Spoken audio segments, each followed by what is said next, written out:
Hi friends, welcome back to our channel. ഇന്ന് നമ്മൾ നോക്കുന്നത് 8th സ്റ്റാൻഡേർഡിലെ ഇന്ന് നടന്ന നിങ്ങളുടെ ഇംഗ്ലീഷ് എക്സാമിൻ്റെ ആൻസർ കീയാണ്. ഓക്കെ, നമുക്ക് നോക്കാം അല്ലേ. Question 1 to 3 read the extract from a long walk with granny and answer the questions that follow. അപ്പോൾ നമുക്കിവിടെ നമ്മുടെ a long walk with granny എന്ന ചാപ്റ്ററിൽ ഒരു ഭാഗമാണല്ലേ കൊടുത്തിട്ടുള്ളത്. വായിച്ച് നോക്കാം. Granny could hear the distant roar of the river and smell the pine needles and feel the presence of her grandson Mani. She couldn't see the river or the trees. She could only make out Mani's fuzzy hair and sometimes his blackberry eyes and the gleam of his teeth when he smiled. Granny wore a pair of old glasses. She had been wearing them for well over 10 years.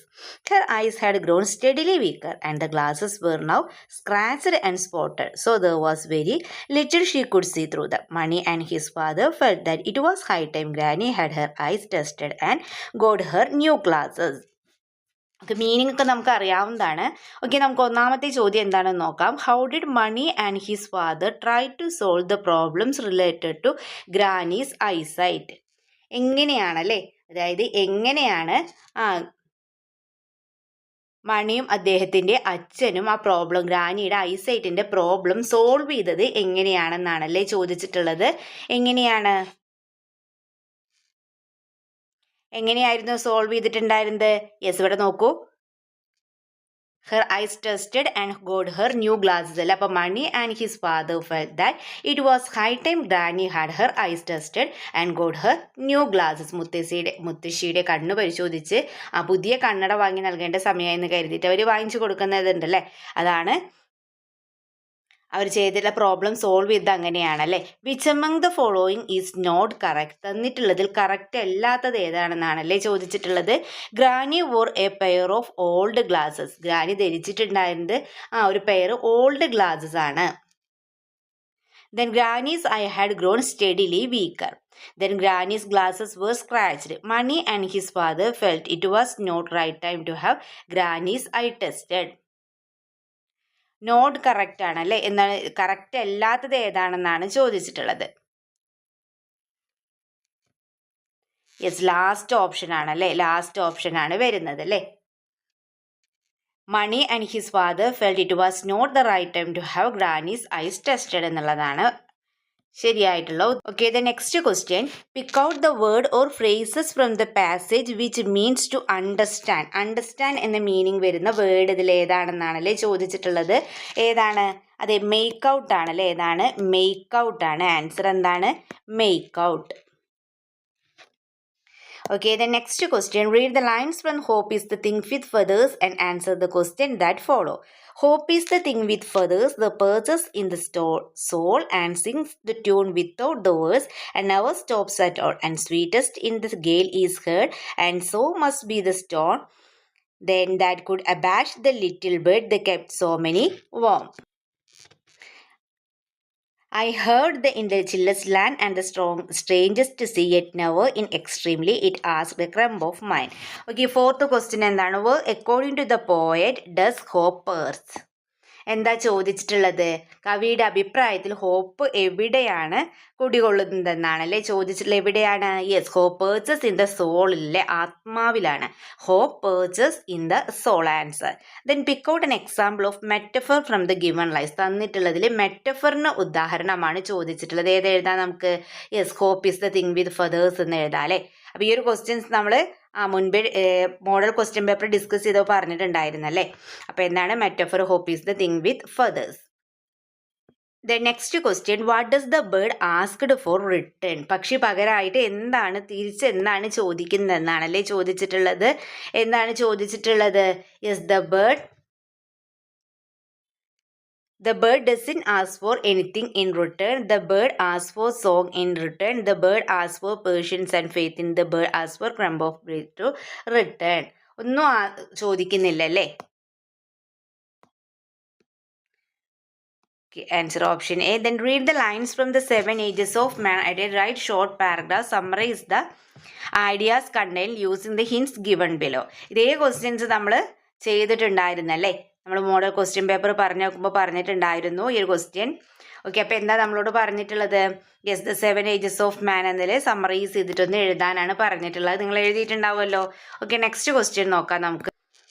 അവിടെ ഒരു paragraph നൽകിയിട്ടുണ്ട് അല്ലേ. Okay, then next, how does nature react when it's balance is disturbed ആകുമ്പോൾ, അതായത് പ്രകൃതി ദുരന്തങ്ങൾക്കും കാലാവസ്ഥാ വ്യതിയാനങ്ങൾക്കൊക്കെ കാരണമാകുന്ന പ്രധാന വിഷയം നെക്സ്റ്റ് ക്വസ്റ്റ്യൻ ഏതായിരുന്നു, അതായത് how does nature react when is balance is disturbed, അതായത് പ്രകൃതിയുടെ സന്തുലിതാവസ്ഥ തകരുമ്പോൾ പ്രകൃതി എങ്ങനെയാണ് പ്രതികരിക്കുന്നത്.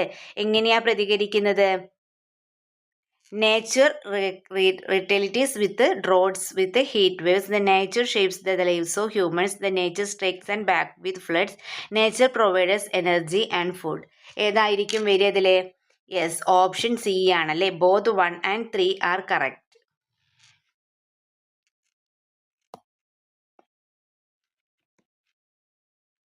Okay, the next question. What are the main causes to lead to the distressed climate? എന്തൊക്കെയായിരിക്കാം ക്ലൈമറ്റിന് കാരണമാകുന്നത്? ഡിഫോറസ്റ്റേഷൻ, പൊല്യൂഷൻ, അതുപോലെ തന്നെ burning of fossil fuels, cutting down trees and wasting water, അതൊക്കെ എഴുതാം അല്ലേ. How can we live in harmony with nature again? നമുക്ക് എങ്ങനെ വീണ്ടും പ്രകൃതിയോടെ ഇണങ്ങി ജീവിക്കാം? എങ്ങനെ ജീവിക്കാം? By planting trees, using renewable energy, then reducing waste and respecting nature's power. Okay, ഇനി നെക്സ്റ്റ് ക്വസ്റ്റ്യൻ എന്ന് പറയുന്നത്, his first earnings as a newspaper boy fills Abdul Kalam with excitement and sense of responsibility. He jot down his feelings in his diary, write the likely diary entry. അപ്പം നമ്മളോട് അബ്ദുൽ കലാമിൻ്റെ diary entry ആണല്ലേ എഴുതാൻ പറഞ്ഞിട്ടുള്ളത്. Then Mani accompanies granny on her journey to Basuri and supports her throughout based on reading of the story along with prepare a character sketch of Mani. അപ്പോൾ മണിയുടെ character sketch എഴുതാനാണ് പറഞ്ഞിട്ടുള്ളത്. എഴുതിയിട്ടുണ്ടാവുമല്ലോ, നമ്മൾ പഠിച്ചിട്ടുണ്ട് അല്ലേ. Okay, then the eye specialist examine granny and advise to her a stronger pair of glass and prepare likely conversation between ഗ്രാനിയും ഡോക്ടറും തമ്മിലുള്ള കോൺവെർസേഷനാണ് എഴുതാൻ പറഞ്ഞിട്ടുള്ളത്. Then read the picture given below, prepare a paragraph using the suitable descriptive adjectives. അപ്പോൾ അത് descriptive adjectives ഒക്കെ ഉപയോഗിച്ചുകൊണ്ട് നിങ്ങളോട് എന്ത് ചെയ്യാൻ പറഞ്ഞിട്ടുണ്ട്? ഒരു പാരഗ്രാഫ് എഴുതാനാണ് അല്ലേ പറഞ്ഞിട്ടുള്ളത്. Then the bus that Mani and granny travelled on was old noisy and uncomfortable. Last Mani decide to write a letter to the transport manager requesting better to service on that to draft a likely letter അല്ലേ. അപ്പോൾ ഒരു letter തയ്യാറാക്കാൻ വേണ്ടിയിട്ടാണ്. Next paragraph, prepare a paragraph describing reading the lesson little things matter. ഈ ഒരു question നമ്മൾ discuss ചെയ്തിട്ടുള്ള ഒരു ക്വസ്റ്റ്യൻ ആയിരുന്നു അല്ലേ. ഓക്കെ, നെക്സ്റ്റ് ക്വസ്റ്റ്യൻ നോക്കാം നമുക്ക്. Prepare a profile of doctor APJ Abdul Kalam as the hints given below. ഇവിടെ ഹിൻസ് നൽകിയിട്ടുണ്ട്. അപ്പോൾ തന്നിട്ടുള്ള ഹിൻസ് ഉപയോഗിച്ച് നിങ്ങൾ എന്ത് ചെയ്യണം?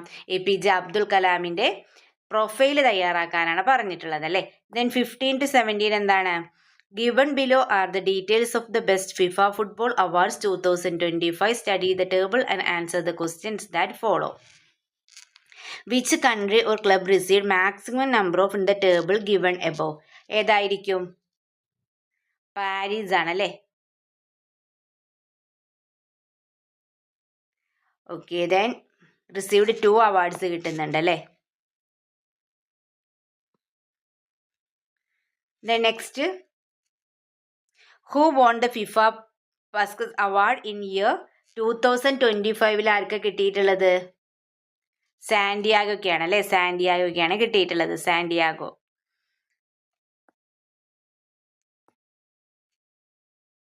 സാന്റിയാഗോ മൊണ്ടിയലിനാണ് അല്ലേ. Then name the player who received ballon of feminine in 2025 അല്ലേ. ആർക്കാണ്? ഐറ്റാന ബോൺമാറ്റിക്കാണ്. Aitana Bonmati. Okay, next question നോക്കാം നമുക്ക്. അടുത്ത ചോദ്യം, fill in the blanks with appropriate forms of phrasal verbs given in the brackets. Though I had to wake up ആണ് അല്ലേ അവിടെ വരേണ്ട ഫ്രേസൽ വെർബ് വെയ്ക്കപ്പ് ആണ്. ദെൻ നെക്സ്റ്റ് വരുന്നത്, after Arabic school I sprinted the station and look forward to the trains thunderous arrival അല്ലേ. Look forward to B വരുന്നത്. Then C വരുന്നത് pour over ആണ്. സി പോർ ഓവർ ആണ് വരുന്നത്.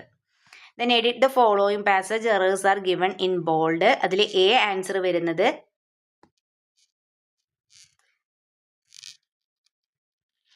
First in an evening ആണല്ലേ. An evening ആണ് വരേണ്ടത്. Then next B where എന്നുള്ളിടത്ത് after school in a evening after school was over. Was ആണ് അവിടെ വരേണ്ടത്. ദെൻ നെക്സ്റ്റ് സി വരുന്നത് ദെൻ എന്നുള്ളിടത്ത് എന്താണ് ദെൻ ക്യാപിറ്റൽ ടി ക്യാപിറ്റലാണ് സെൻറ്റൻസ് സ്റ്റാർട്ട് ചെയ്യാണ്. Then work out the accounts എന്നുള്ളതിൻ്റെ അക്കൗണ്ട്സിൻ്റെ സ്പെല്ലിങ് തെറ്റാണ് അല്ലെ ACCOUNTS ആണ് വരേണ്ടത്.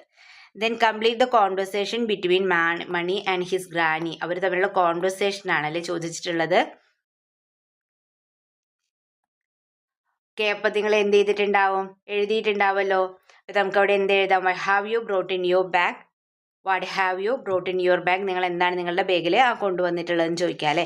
Then okay you had better ഇവിടെ എന്തായിരിക്കും വർക്ക് ഫസ്റ്റ് എന്നായിരിക്കും അല്ലേ you had better work first. Then I will work first I know your umbrella is leaky if it rains എന്തായിരിക്കും അവിടെ വരിക വാട്ട് വിൽ വി ഡു എന്ന് എഴുതാം അല്ലേ വാട്ട് വിൽ വി ഡു നമ്മൾ എന്ത് ചെയ്യും what will we do. Okay അപ്പോൾ ഇതുപോലെ ഈ കോൺവെർസേഷൻ നിങ്ങൾ കംപ്ലീറ്റ് ചെയ്തിട്ടുണ്ടാവുമല്ലോ. എങ്ങനെ ഉണ്ടായിരുന്ന എക്സാം കൂട്ടുകാരി എളുപ്പമായിരുന്നല്ലേ. ഓക്കെ കൂട്ടുകാരെ അപ്പോൾ ഇതിൻ്റെ ഫുൾ ആൻസേഴ്സ് എക്സ്പ്ലെയിൻ ചെയ്തുകൊണ്ട് നമ്മൾ മറ്റൊരു വീഡിയോ ആയിട്ട് അപ്ലോഡ് ചെയ്യുന്നതാണ്.